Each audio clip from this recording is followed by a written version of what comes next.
So I want to first of all welcome everybody, and I'm delighted you're here.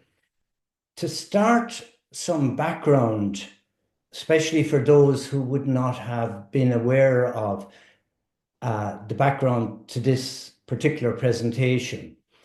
Um, what happened was, in the culture of the Metamorphic Association that Gaston St. Pierre started and created, down through the years, there always tended to be quite a lot of misunderstanding and of what this work really was about. And I mean, when I say this work, I mean much more than the practice that this person, Gaston St. Pierre, created, called the metamorphic technique.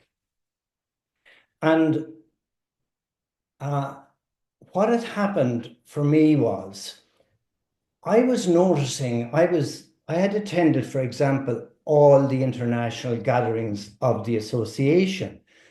And I found that I learned a huge amount from my interactions with those gatherings, even though there was a number of them. Some of them were, there was presentations taking place which wasn't really in resonance with Gaston's work, but that was still even a learning experience for me. So, but what I was experiencing was, whereas I was really at the end of every gathering thrilled that I had gone to the trouble of traveling and attending, uh, I would talk to other people who, some people, not too many, who would say they didn't learn anything from it and it was a waste of time. And I'm wondering, why are they having such a different experience than I was having? So that was part of what was in my mind when I was asking myself the question before this 2009 gathering, maybe for a few years before, what's getting in the way of people understanding this work? Because I was well aware that people are intelligent. It's not that people were stupid, they are not. I realized something about a year before that gathering in 2009. And I realized that I wanted to make a presentation at that gathering, which would be about an hour and a half long presentation. And I picked, the title I picked for that presentation was "The Metamorphic Technique Does Not Exist." And I knew that title would get people's attention, so everybody at the gathering attended my presentation. So Gaston was there, and when I started into my presentation, I then clarified what I meant by that statement. And I said what I meant was that the metamorphic technique does not primarily exist. In other words, something more primary than the metamorphic technique existed. And what I proposed was that what that was were people's relationship with the metamorphic technique and their relationship with the work itself that the association was exploring. And one thing I just want to say at this point, this is a proposal of mine, which I first made in 2009. And I asked myself the other day, why has it taken so long to present it once again? But I haven't given a presentation on that presentation that I gave in 2009 until tonight. And a good way to approach what I'm proposing is, you know, Goethe said, a good way to approach any exploration is through the use of postulates. So what's a postulate, for those of you who mightn't be aware?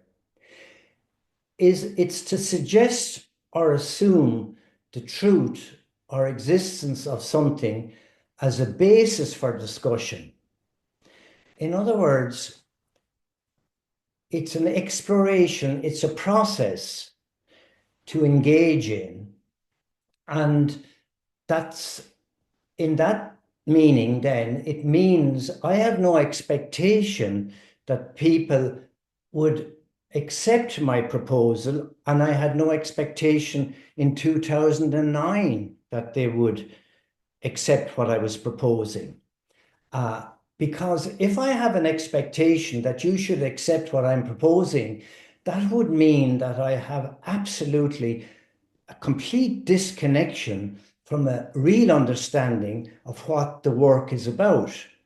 In other words, it would mean I was imposing my view on you, which would be a sort of a form of insanity, even though that's where the world is at the moment, mostly. So the other thing I just want to make clear is I'm speaking for myself. So because that's all I'm entitled to speak for. And when I speak for myself, then I may say things which people might assume that I'm assuming if I've done something a certain way, well, why aren't they doing something? If I acted in a certain way, I have an expectation, why aren't they acting in the same way as I acted? And that is never where I'm coming from. But where I am coming from is not that people or anybody accepts what I'm saying, but simply are prepared to consider it. So at that particular gathering, then,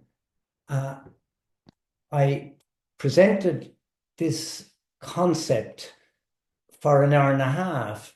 At the end of the hour and a half, I was thrilled and probably relieved as well at the time that Gaston jumped out of his chair, came up, wrapped his arms around me, told me that he had learned so many new things from my presentation that he now wanted the understanding I was presenting to be part of the overall teaching of the work he was involved in.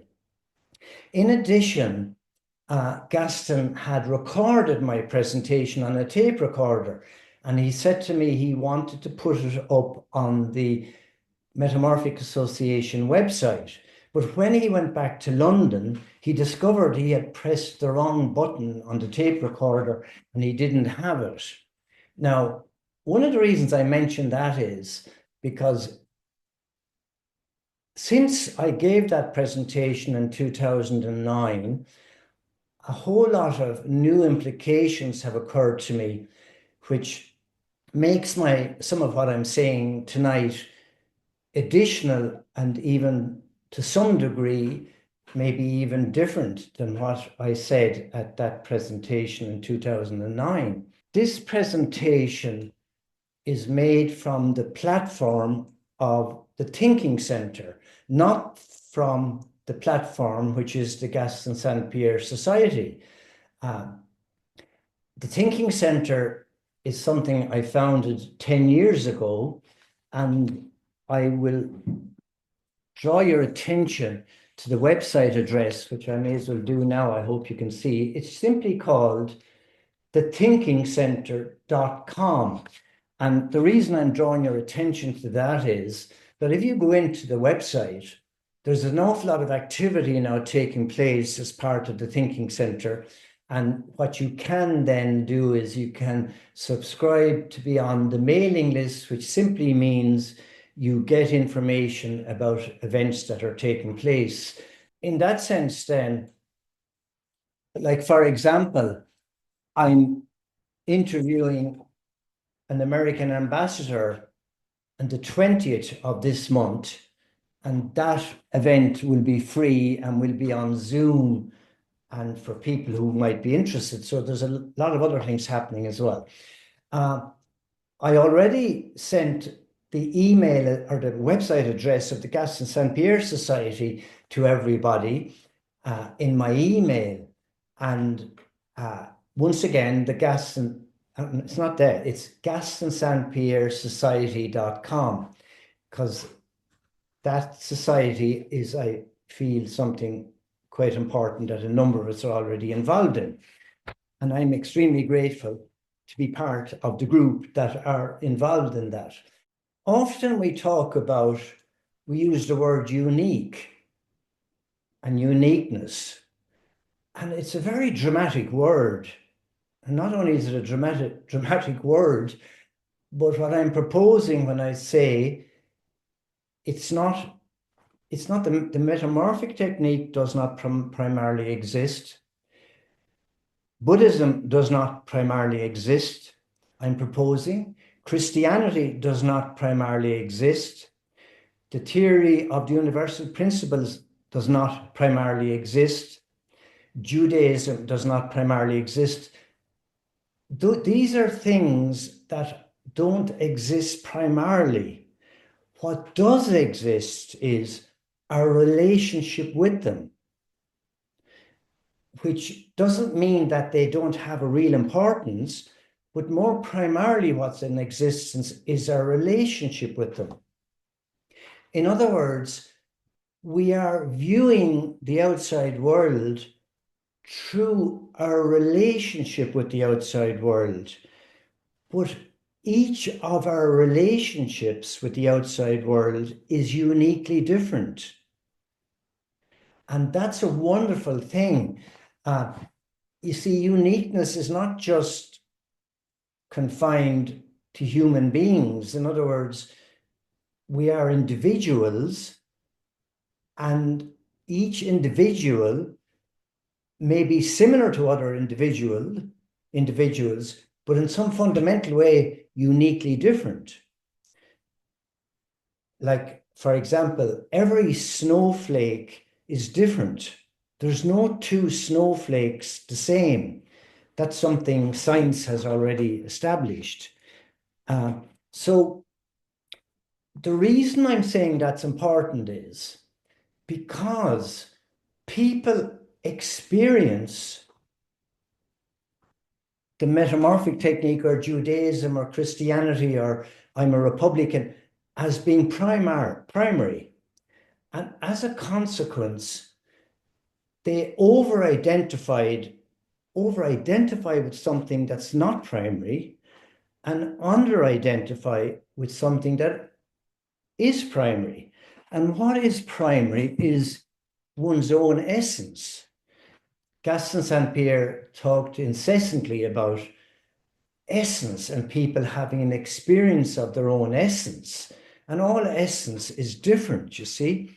And the beauty of that as well is if we're sitting in a circle in a dialogue and somehow or another we're discovering that the essential gift is that we're all different, it means then that somebody in one part of the circle can see something that the rest of us can't see in where we're sitting in the circle. Also, we can see something that nobody else can see.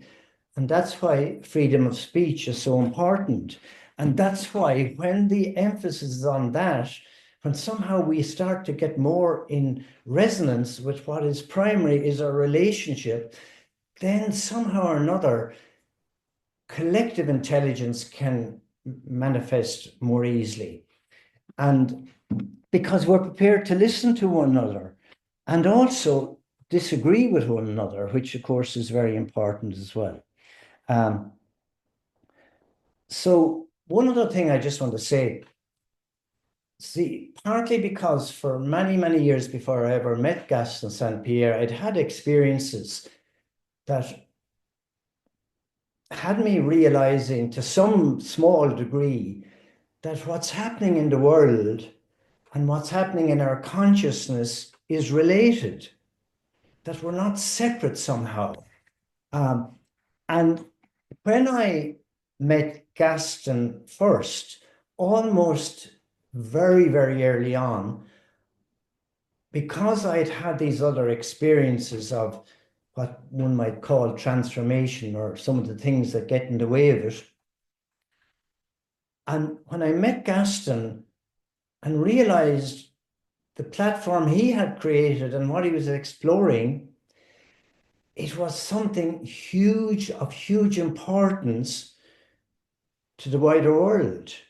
In other words, I realized that this work is not just about what the practice he created, but it's about actually understanding what is taking place in the wider world, because it's related. And in that sense, then, I'd like to give you some maybe examples of why this aspect of the primary reality is our relationship is so important. Examples, I think, can be quite helpful to communicate something that might be at this point sounding a bit abstract. And an example I would give, first of all, is I was watching on YouTube an interview with this individual. He's a journalist and he's an author and he's an explorer, and he goes very often to the Amazon and he takes ayahuasca, that drug that is found in the Amazon called ayahuasca. And he was speaking about these certain discoveries he had made, and in taking ayahuasca, he was saying that he had sort of accessed another dimension. So he then said, scientists say to him, but how do you know you're not deluding yourself? And he answers the scientists by saying, well, if you yourself, he says to these scientists, if you take ayahuasca, you will know that I'm not deluding myself. So I noticed, you see, he's caught in a fundamental confusion. He's assuming that these other people's relationship with ayahuasca will be the same as his. And that's one fundamental misunderstanding, because the other people, if they did take ayahuasca, they might have a completely different experience than him, which wouldn't necessarily support that his experience is right. But for some reason, he had it upside down. He was assuming that the primary reality is ayahuasca and the shamans that he was dealing with, but that's not the primary reality. The primary reality is his relationship with that. And by the way, as well, you see, it might be that ayahuasca opens people up to other dimensions. However, the problem is that in those other dimensions, in my experience, there are forms, that there are sort of entities and beings, I feel, which are supporting our creativity, but there are other ones which aren't, which are creating a lot of illusion and self-deception in people's minds in the world. And straight away, I want to say, that's not necessarily a bad thing. If we were only able to be on the right track the whole time, and we could never go off the right track onto the wrong track, we would not be free. Freedom is essential to being unique and to being human. So I'm not saying that that it's a problem when people fall into illusion and self-deception. As a matter of fact, it can be a big advantage, because if they have an insight into their illusion and self-deception, then that insight is like a light which shines on other patterns of confusion that are maybe operating at different times in their lives.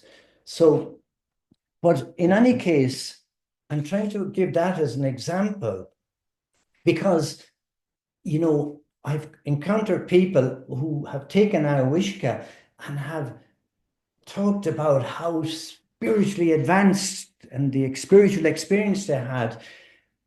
But then that removes something really important, that once the emphasis is on my relationship with something, you see, as part of my relationship, I may have insights into the reality or insights that trigger transformation, but I also have the capacity to delude myself and fall into illusion and not know it at the time. So one of Gaston St. Pierre's words so many times were, which links in precisely what I'm now saying, people can have the tendency to put obstacles in the way of their own transformation of certain patterns that they're not aware that they're putting obstacles in the way. So that's a beautiful concept because it links in with freedom. In other words, it's very, in the world we are in at the moment, I mean, I know, just to bring it into the world of the wider world, you see, Donald Trump was shot, as we know, and the bullet, his head moved spontaneously just at the precise second, and the bullet went through his ear. He came to the conclusion that he had been saved by God to save America. But you see, how does he know that he's not deluding himself? He might say, well, obviously, God must have arranged for some being to stop that bullet hitting him. But there are other beings that might have kept him alive in order that he can be very destructive in the future. I'm not saying one way or the other. I'm just saying that he was caught in this extraordinary rigid way of thinking that it had to be God acting to save him, to save America and save the world as well, you see.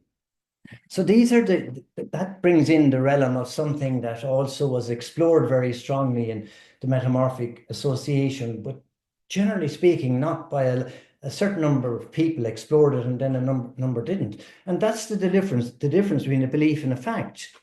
So a belief is not necessarily a fact, you see. So once we suddenly realize that we're in a relationship primarily with the outside world or with one another, somehow or another, being in touch with that more deeply can allow this background thing in our consciousness to not shut the door.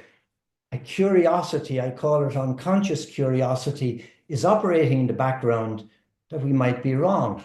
Now, of course, there's a danger in that as well, because there are people who say, I'm not going to act because I may be wrong the whole time. And that's an even bigger tragedy, because it's only by acting, as Plato said, by acting on what you know, will you discover whether you're right or wrong or not. So it's not a question of not acting from one's understanding.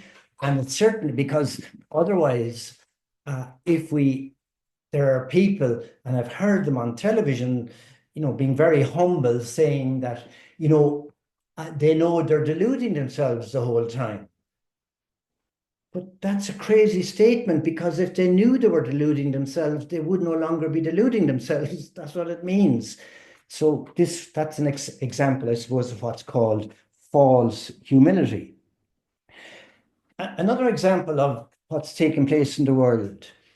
We're all aware at the moment of some of the extraordinary things that are happening, the destructiveness in certain areas, the war in Palestine and Israel, what's been happening in Gaza, what happened on the 6th of October in 2023, all of that, you see. What happened after the 6th of October 2023, when the atrocities were committed against Jewish civilians? Tony Blinken, who was Secretary of State for the US government, immediately went to Israel and joined in a discussion with the Israeli government and the war committee or whatever as to how they were going to be responding to what Hamas had done. And he announced in that meeting to everybody that he is Jewish primarily. And you see, look at the outcome. Once he does that, once he assumes that the primary situation is his Judaism, he then is going to create blindness in himself, which his behavior of the last 16 months seemed to clearly reveal. Because then if you create this assumption that what is primary is, if I create the assumption that what is primary is I'm a Republican, not a Democrat, I automatically create a situation where I'm not able to see the problems that the Republicans are creating. If I over-identify, if I assume the primary reality is I'm Jewish or Christian, I'm not going to, when what's happening, say, for example, as far as Israel is concerned, I'm not going to be able to see the level of the atrocity. Somehow or another, I'll be neutered from seeing that, which means I won't be able to respond to it in whatever way.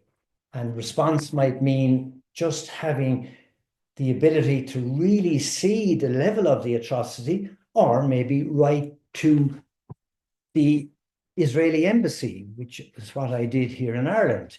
I'm not saying other people should do that. I'm just saying I felt the impulse to do that, and I did. And I've had interaction with the Israeli ambassador, which has proven very helpful. But the other thing too is when I was addressing the situation with what had happened in the Metamorphic Association, I suddenly realized one of the reasons people could not properly read the emails I was writing was, I felt some people, they were assuming that my response to what was happening would have been the same as what their response would have been. In other words, if they had been kicked out or abused in whatever way it happened, they would have felt hurt. So they assumed I was feeling hurt, which therefore meant I was feeling the need for revenge, but I was feeling neither of those things. I was feeling enormous concern for the importance of protecting the work of Gaston St. Pierre and our work, the other people that are involved, and the association, because it has relevance to the wider world and the conflicts that are taking place and the enormous unnecessary suffering that's going on. But because and I'll give you an example. One person decided to leave the work of the association, for example, and in some cases, what I didn't want to get involved with me any further, and even with regard to the Gaston St. Pierre Society, because they felt it was a battle that was taking place between myself and, for example, the trustees. No, I'm not against a battle, by the way. There's times to battle as well. But it wasn't a battle. I was simply confronting all the time what needed to be confronted. And I was doing that also on behalf of the members, so as they themselves then could see or even find out what had really taken place, so as they could maybe help then protect the integrity of this association that Gaston St. Pierre had created. So the person, you see, is assuming what's primary for them is what I'm doing. but it's not. What's primary is their relationship in what I'm doing. And within their relationship with what I'm doing is a number of misunderstandings that exist within their relationship. So in a sense, then, you see, it's not, and I just quickly maybe get a bit more scientific. You see, in studies on vision, which go back such maybe 100 years, it was discovered that when we are now looking at one another, we are assuming we are actually factually, what's primary is what we're seeing out there. In other words, I'm seeing you, you're seeing me. And that the reason we're seeing each other because we exist outside of each other, and that's what we're seeing.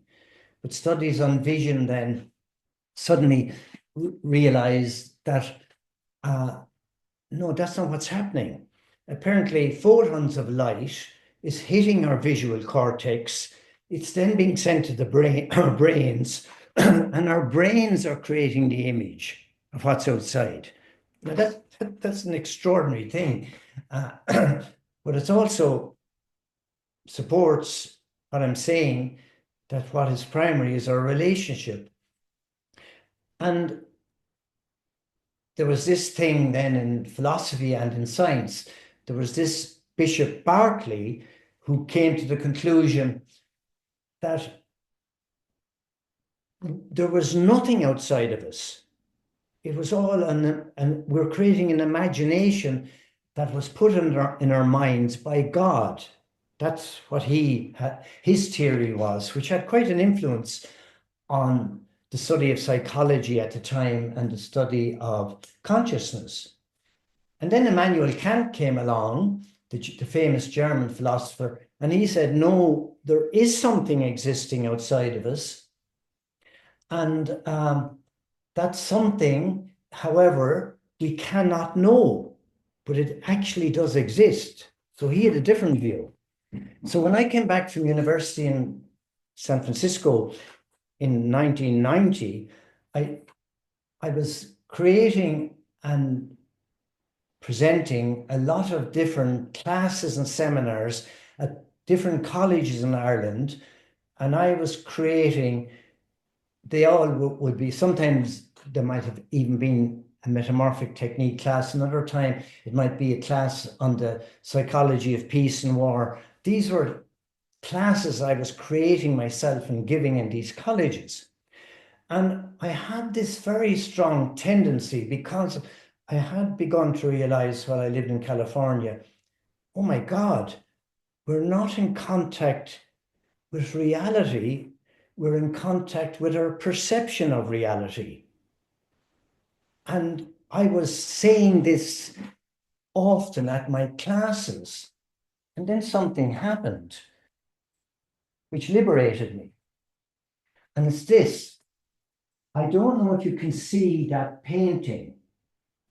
I'm hoping you can maybe see it. Around about that time when I came back from California, probably about 2 years afterwards, and I'm giving all these seminars and classes and whatnot, and saying this, that we are not in contact with our reality, we're contacted with a perception of reality, because I'm trying to modify people's, especially those who have quite rigid views, especially if they're a bit fanatical. My wife gave me that painting. I took one look at it. It's by a painter in the town I lived in at the time called Clare Power. Spontaneously, I suddenly realized, yes, just because we are primarily in contact with our perception of reality rather than reality does not mean that that perception does not have the seeds of being in contact with the outside reality directly. It totally changed. It was completely spontaneously. It totally changed my view. So my view is different than Immanuel Kant, and it's different than Bishop Berkeley. And it's the view I was presenting at that presentation in 2009 at the gathering. In other words, we are not disconnected from what's outside. Consequently, that's why it's so important we exercise our God-given right to share what we understand, to share what we're seeing through our responsibility. And it is a God-given right. And it's only by doing that then that it can lead to the expansion of what we already understand, or it can lead to the discovery of something that we might be mistaken on. So I think that's one of the final examples I want to mention. You see, one of the things that really also gets in the way of transformation, and it was very prevalent, for some reason it got into the culture of the association and this work, and quite a lot of people got tangled up in it and still are. The avoidance of conflict. You see, this avoidance of conflict is really a huge problem, because it is often through engaging with conflict that conflict can transform itself and our understanding of it. I'm not saying that we should go around looking for conflict. No, what I'm saying is when conflict arrives into our environment, we shouldn't have, sometimes it's right to avoid it, but we shouldn't have this pseudo-spiritual notion that it's not spiritual to be involved in conflict. The statement of Jesus, I think, is probably one of the most profound, because people talk about bringing peace to the world, but what he said apparently was, I have not come to bring peace to the world, but I bring a sword. In other words, because if we avoid conflict, and that's to a large extent, I feel, what happened a lot of the people in the association when these extraordinary events of the last 3 years occurred, they didn't get involved, they didn't exercise their responsibility because they were caught in some false notion that it was important to avoid any conflict that was taking place with other people, which meant me and the trustees. And consequently, to this day, a lot of them are not aware of how conflict gets in, avoidance of it gets in the way of the transformation of our understanding. So while you're just pondering and maybe considering what you might like to say or not say, here's an example of the link between this work and the outside world. You see, I wrote that there is this professor, Jeffrey Roberts, who I interviewed 2 years ago on the Thinking Center, and I will be interviewing again soon. And he had gone to the embassy, the Russian embassy in London, because he's an expert on Russian history, and he's written many books about Russian history. And when he did that, you see, there's in my experience, there's an extraordinarily lopsided narrative about what's taken place in Ukraine. It's not that I'm in agreement with Putin or would want to be in agreement, no, except that the Western world has fallen into a totally lopsided version of events, and there is tremendous censorship. So what actually happened was, when Jeffrey Roberts went to the embassy, because he is Professor Emeritus from University College Cork in Ireland, and this member of the European Parliament, every country in Europe who are members, they'll have a number of MPs who have European Parliament membership. And this particular Irish person attacked what Jeffrey Roberts had done. And not only that, but he contacted Ireland's most popular newspaper, and they wrote an article a week ago where he's condemning what Jeffrey Roberts had done, and that he's betraying what's going on in in Ukraine and almost implying that Jeffrey is a Putin apologist. So I decided to write to the newspaper, which I did, and they published what I wrote. And I just want to quickly read it out to you because it will give you what is a direct link between the conflict taking place in the world and what's happening in the outside world and what Gaston St. Pierre and his creation of the association was exploring and what we're exploring or trying to explore. So what I wrote was, here in the 32 counties of Ireland, our recent history has surely taught us the crucial importance of dialogue and communication. It has been discovered that when dialogue and direct communication is avoided, an absence of open communication leads people to make assumptions about each other or about situations that they only hear about secondhand, which may or may not be correct. People may then continue to view each other through these assumptions, which gives further weight to the inaccuracy or incompleteness of these assumptions to begin with. And I went on to say that I'm asking the question then, if in Ireland, where we acknowledge dialogue has been so important in resolving the conflicts that occurred in the north of Ireland, I'm asking this politician, did he have a conversation with Geoffrey Roberts before he came to his conclusions about Jeffrey? Of course, he didn't, you see. So it's not that I want to criticize that member of European Parliament. It's just that people are not aware of the implications of these things. And that's one of the reasons I fight so hard to protect the integrity of what this extraordinary person called Gaston unleashed into the world. Because if the integrity of what he's done is destroyed, then the seeds that are created in that integrity cannot sprout, and therefore we won't ever get the opportunity, or we wouldn't get the opportunity to share with others that are not involved in our area, whether they're ambassadors or politicians or whatever, what we are discovering, you see.